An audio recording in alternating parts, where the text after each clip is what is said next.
Ayan guys, bali ito yung ating i-unboxing ngayon from Enjoy. At Enjoy. Ayan. Ayan guys, bali ng isang araw pa to. Ngayon ko lang bubuksan dahil meron pa naman akong stock na mga flavor at saka ng baso. Meron pa nga akong tirang baso. Ayan.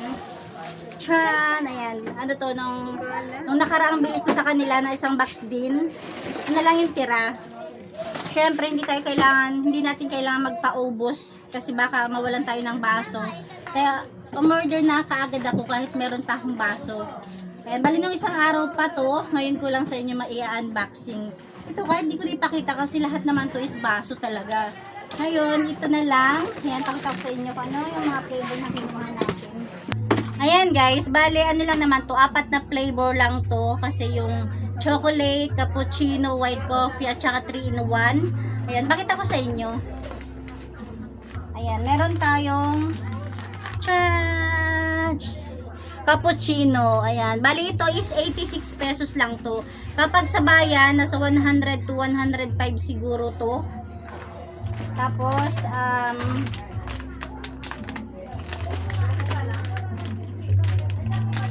ayan, ang white coffee. Ay, white coffee, ayan. Bali, 86 pesos rin to. Ganun din sa bayan, 100 to 105 pesos. Tapos, syempre, ang ating 3-in-1. Ayan. 86 pesos lang din to. Tapos, yung ating medyo may kataasan na presyo is ito. Ayan, ang ating milk chocolate. Ayan, kasi mas mano talaga to. Mas mabenta to sa mga bata, hulog-hulog, di ba? Bali sa bayan, sure na sure ako na 105 to. Ayan. Ayun na nga guys.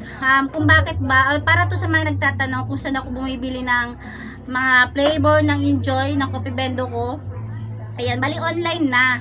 Dati dito sa bayan, kaya lang, nung kinumpute ko, mas nakakamura ako sa online. Katulad na lang nito, ang binayaran ko rito is 3,125. Kasama na yung sa guardhouse, 10 piso. Na kinumpute ko kung sa bayan ko to binili, nasa 3,200 plus. Kulang-kulang 3,300 na, di ba? Ito, kailangan meron pa ako mga stock, umorder na ako. Kasi minsan, 3 araw dumating, pinakamabilis na yung isang araw, di ba? Kaya ayan, sambali sa mga nagtatanong kung saan pwedeng maka-order, search nyo lang sa FB page. Ayan, Enjoy Philippines. Ayan, pag nag-comment kayo doon or nag-chat kayo doon, papadalhan, sasagutin naman kayo, tapos ipo-forward sa inyo yung mga lugar na malapit sa inyo. Ayan, mamimili na lang kayo kung saan kayo pwedeng umorder, kung sino mag-respond sa inyo, di ba? Katulad din nung pinagbilhan ko ng Coffee Bendo, ayan, na bali naka-text ko yung branch nila. Bali, itong mga item na to, galing din pala sa kanila, di ba? Kaya ayun, kaya mas pinili kong online na lang talaga kasi mas makakatipid-tipid ako. Makakatipid-tipid kahit konti.